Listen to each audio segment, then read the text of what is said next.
Welcome to my channel. आज के इस वीडियो में हम बात करेंगे एक बहुत ज़रूरी सवाल पर, क्या आर्थराइटिस में बार बार पेनकिलर लेना आपकी सेहत के लिए नुकसानदायक हो सकता है।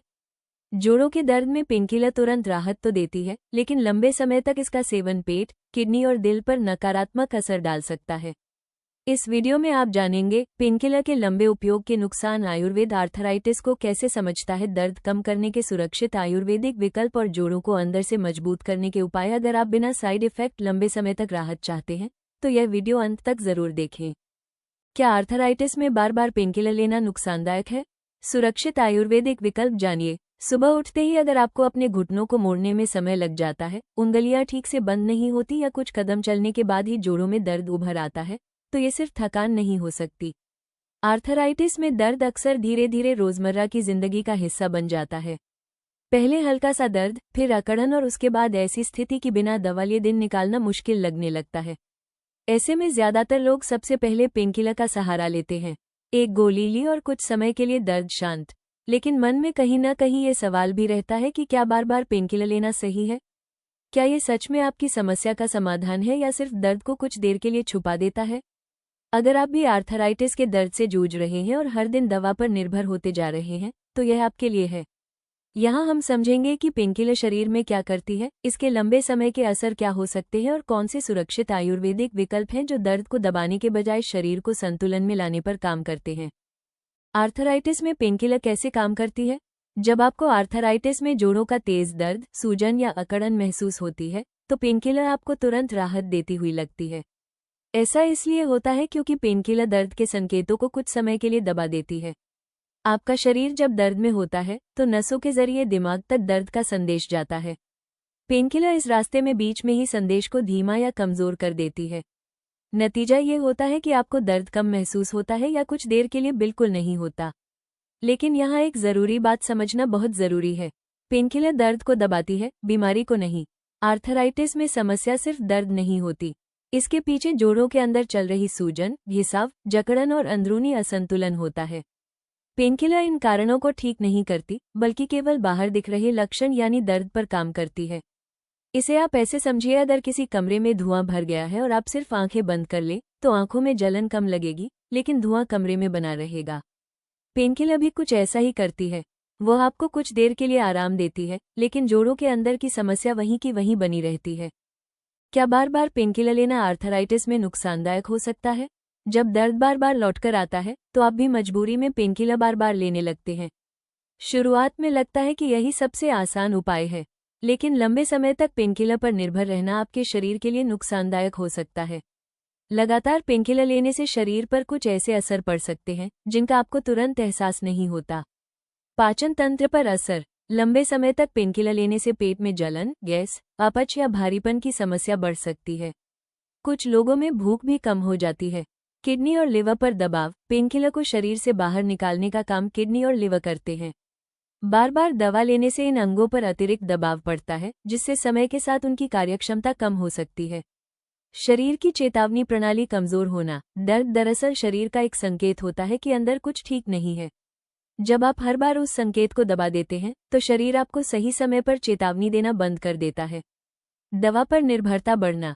धीरे धीरे ऐसा समय आ सकता है जब बिना पेनकिलर के आपको रोजमर्रा का काम करना मुश्किल लगने लगे। इसलिए आर्थराइटिस में सिर्फ पेनकिलर के भरोसे रहना लंबे समय में आपके लिए फायदेमंद नहीं होता। पेनकिलर से दर्द तो रुक जाता है, लेकिन समस्या क्यों बनी रहती है? ये सवाल लगभग हर आर्थराइटिस मरीज के मन में आता है। जब दवा लेने से दर्द चला जाता है तो फिर परेशानी बार बार क्यों लौट आती है? इसका जवाब बहुत सीधा है। पेनकिलर अस्थायी राहत देती है, स्थायी समाधान नहीं। आर्थराइटिस में जोड़ों के अंदर सूजन, अकड़न और घिसाव धीरे धीरे बढ़ता है। जब तक इन अंदरूनी कारणों पर काम नहीं किया जाता, तब तक दर्द वापस आता ही रहेगा। पेनकिलर उस जड़ तक पहुंचती ही नहीं जहां से बीमारी शुरू हुई है। इसे ऐसे समझिए, अगर आपके घर की छत से पानी टपक रहा है और आप नीचे बाल्टी रख दे तो फर्श तो सूखी रहेगी, लेकिन छत की दरार ठीक नहीं होगी। पेनकिलर बाल्टी की तरह काम करती है। वो दर्द को इकट्ठा कर रोक लेती है, लेकिन जोड़ों की दरारें, सूजन और असंतुलन ठीक नहीं करती। इसी कारण दवा का असर खत्म होते ही दर्द लौट आता है। कई बार पहले से ज्यादा तेज दर्द महसूस होता है। शरीर अंदर से कमजोर होता चला जाता है। यहीं पर यह समझना जरूरी हो जाता है कि आर्थराइटिस में सिर्फ दर्द रोकना नहीं, बल्कि दर्द की वजह को समझना और ठीक करना जरूरी है। जब इलाज जड़ पर किया जाता है तभी लंबे समय तक राहत मिलती है और बार बार दवा लेने की जरूरत नहीं पड़ती। आयुर्वेद आर्थराइटिस को कैसे देखता है?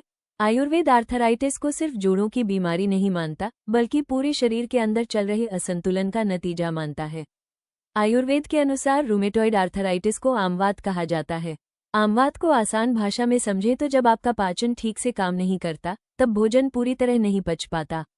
अधपचा भोजन शरीर में जाकर आम नाम के चिपचिपे विष में बदल जाता है। यही आम धीरे धीरे शरीर के कमजोर हिस्सों में जमा होने लगता है, खासकर जोड़ों में। जब यह आम वात दोष के साथ मिल जाता है तो जोड़ों में दर्द, सूजन, अकड़न, चलने फिरने में परेशानी जैसी समस्याएं शुरू हो जाती हैं। यहाँ एक जरूरी बात समझने की है। आयुर्वेद मानता है कि जोड़ों की सूजन सीधे पाचन से जुड़ी होती है।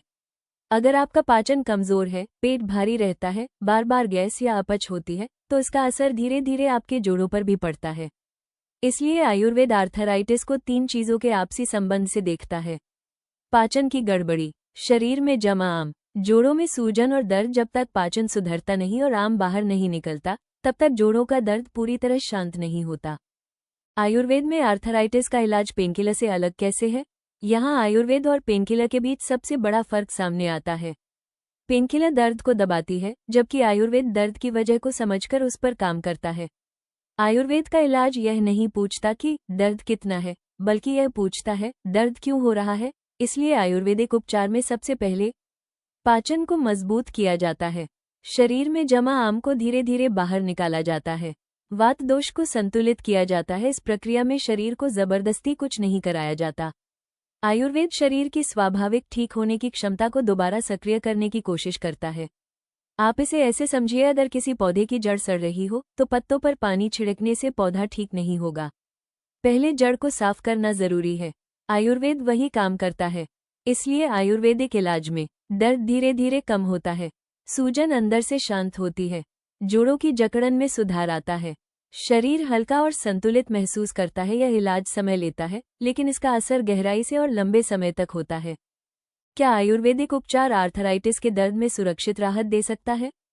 ये सवाल बिल्कुल स्वाभाविक है, क्योंकि जब दर्द ज्यादा होता है तो तुरंत राहत चाहिए होती है।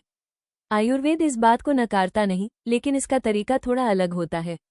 आयुर्वेदिक उपचार का सिद्धांत है धीरे लेकिन स्थायी राहत। यह उपचार आपके शरीर के खिलाफ नहीं, बल्कि आपके शरीर के साथ मिलकर काम करता है। इसमें दर्द को जोर से दबाया नहीं जाता, बल्कि उस कारण को हटाया जाता है जिसकी वजह से दर्द पैदा हो रहा है। जब पाचन सुधरने लगता है, शरीर से आम कम होने लगता है, वात संतुलित होने लगता है, तो आप खुद महसूस करते हैं कि दर्द की तीव्रता कम हो रही है, सुबह की अकड़न घट रही है, चलना फिरना आसान हो रहा है। सबसे अच्छी बात यह है कि इस प्रक्रिया में शरीर पर अनावश्यक दबाव नहीं पड़ता। सही मार्गदर्शन में लिया गया आयुर्वेदिक उपचार लंबे समय तक सुरक्षित माना जाता है, क्योंकि यह शरीर की सहनशक्ति को बेहतर बनाता है, न कि उसे कमजोर करता है। आर्थराइटिस में आयुर्वेदिक उपचार के कौन कौन से सुरक्षित विकल्प होते हैं? आर्थराइटिस में आयुर्वेदिक उपचार का मतलब सिर्फ दवा लेना नहीं होता। यह एक पूरा तरीका होता है जिसमें आपके भोजन, दिनचर्या और शरीर की अंदरूनी स्थिति तीनों पर ध्यान दिया जाता है। आयुर्वेद मानता है कि जब तक इन तीनों में सुधार नहीं होगा, तब तक जोड़ों का दर्द पूरी तरह शांत नहीं होगा।